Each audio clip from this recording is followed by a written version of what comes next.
म्हटलं आलो आहे रेग्युलर शॉपिंग करायला. काय काय घेतले सामान. तर मी तुम्हाला एक फन फॅक्ट दाखवतो. आता एवढं मोठं वॉलमार्ट आहे, त्यात तुम्हाला कसं कळणार की कुठे जायचं आहे, काय घ्यायचं आहे. तुम्हाला काही एक्झॅक्ट वस्तू शोधायच्या आहेत, तर तुम्हाला कसं कळणार. तर हे इझी करण्यासाठी या लोकांनी प्रत्येक लाईनला एक नाव दिलं आहे. A16, A17, A18, A19. तर एक फन फॅक्ट असा आहे की ह्यांचा एक ॲप आहे वॉलमार्टचा ऑब्व्हियसली. आणि आता मला समजा आता प्रिंगल्स शोधायचे आहेत. आता हे प्रिंगल्स जे आहेत ते मला शोधायचे आहेत. तर मला कसं समजणार बाबा की लवकर कसं शोधू मी टाईम वाचवण्यासाठी. तर मी वॉलमार्टच्या ॲपवर फक्त सर्च करणार प्रिंगल्स करून आणि मग इकडे लिहून येतो की जावा ह्याच्यामध्ये 16मध्ये. तर आता हे बघा, हे 16मध्ये लगेच भरला भेटलं प्रिंगल्स.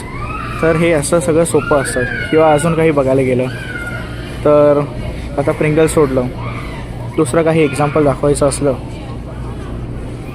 तर आता मी शोधत होतो की मला हे कुठे भेटणार, ग्रेटेड कोकोनट किंवा डेसिकेटेड कोकोनट कुठे भेटणार. तर मी सर्च केलं यात कोकोनट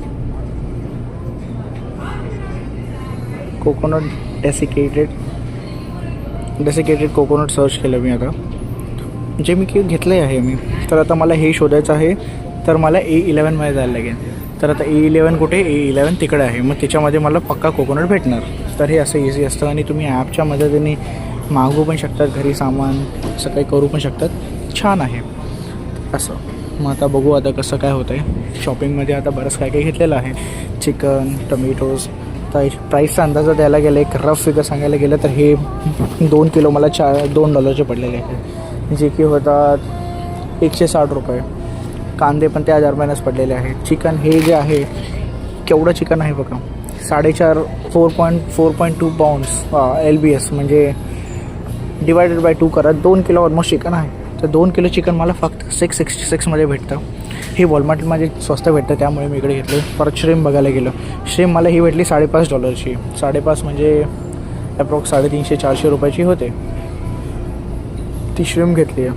परत पाव घेतलेत, मिरच्या भेटतात, कोथिंबीर मात्र नाही भेटली मला. मग ते घ्यायसाठी मला अजून कुठेतरी जायला लागेल. पण असं काय काय आहे. तर हे असं शॉपिंग चालू आहे, अजून ग्रोसरीची शॉपिंग.